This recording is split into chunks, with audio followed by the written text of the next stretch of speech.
Shalom saudaraku yang dikasihi oleh Tuhan.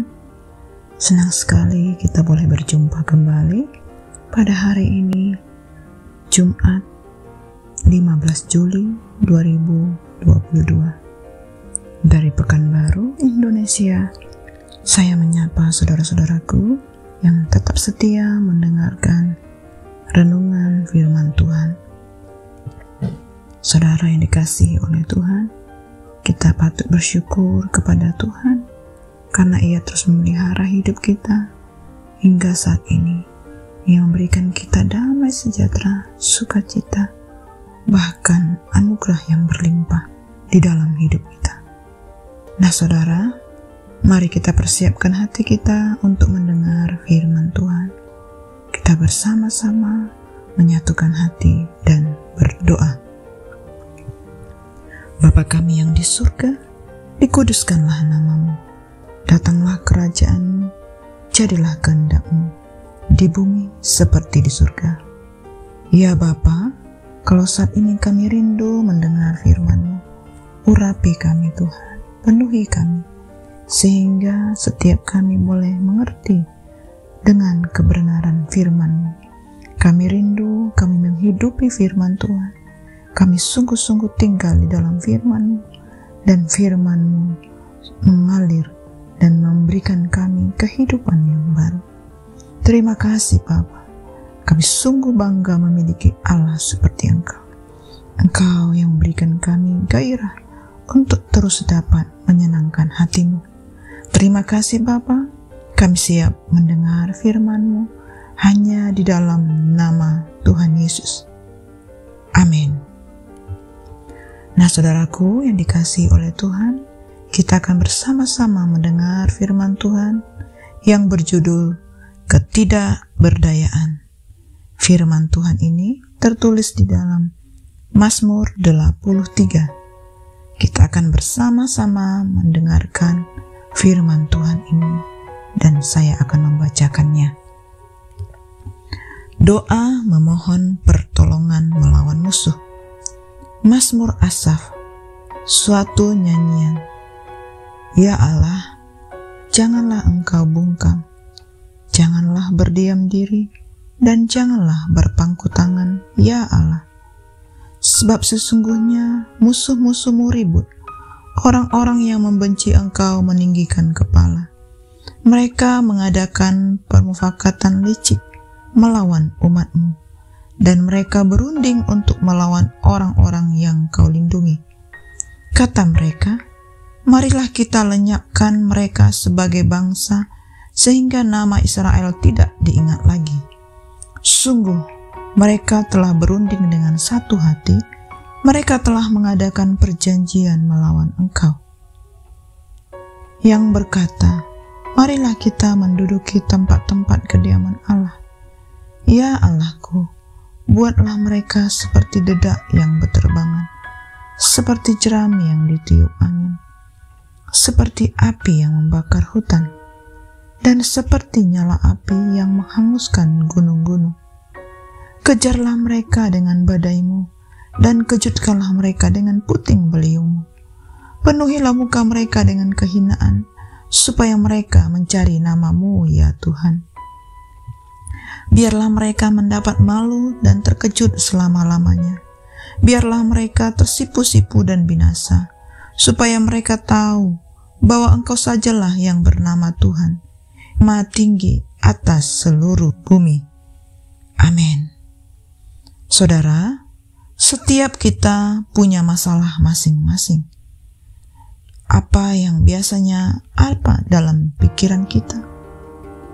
Saudara, ketika kita ketakutan atau kecemasan melanda kita, biasanya ketika sesuatu yang buruk terus terjadi dan tidak menemukan jalan keluar, akan membuat pikiran kita menjadi kacau, stres, frustasi, dan depresi.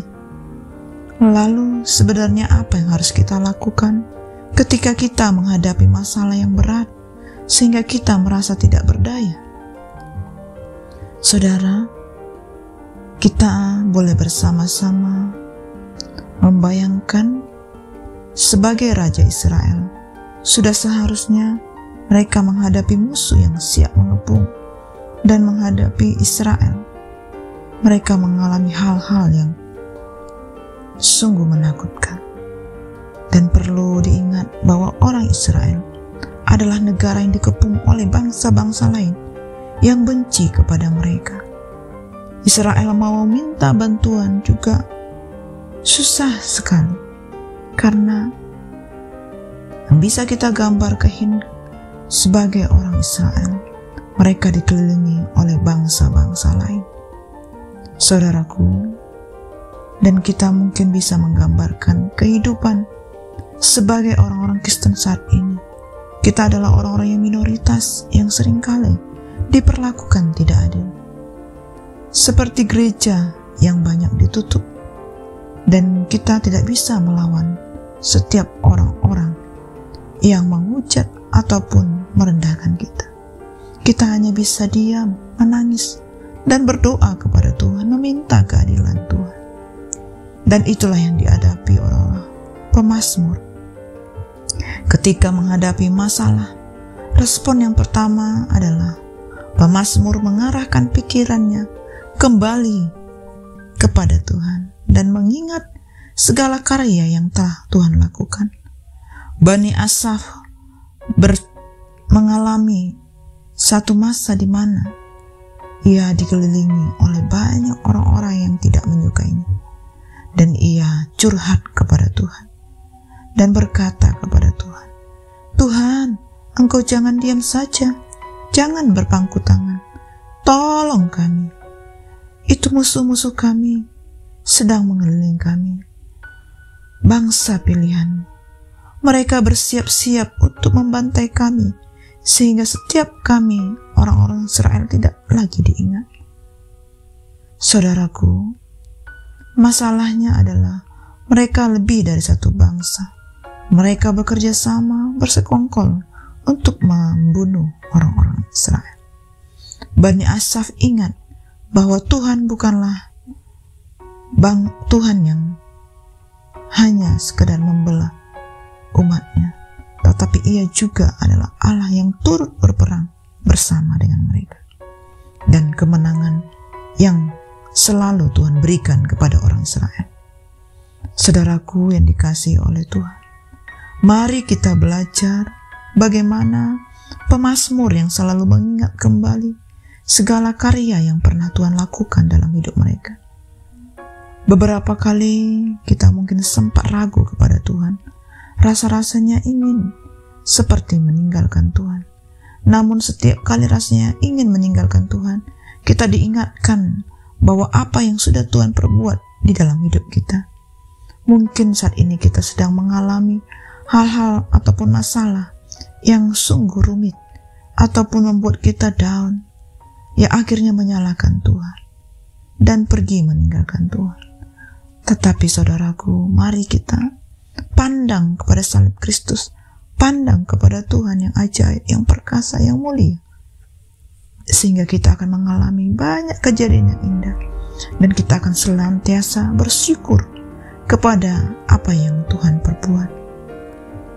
Saudaraku, sebagai orang percaya, Asaf tidak mengandalkan kekuatannya sendiri, tetapi ia datang kepada Tuhan dan menyerahkan semua persoalannya kepada Tuhan, dan dia mengungkapkan semua isi hatinya. Dan Asaf mengingat kembali segala pertolongan Tuhan yang sudah pernah ia alami. Dan pada akhirnya dia mendapatkan kekuatan dan pengharapan yang baru. Begitu juga dengan kehidupan kita. Marilah kita terus mengingat apa yang sudah Tuhan lakukan.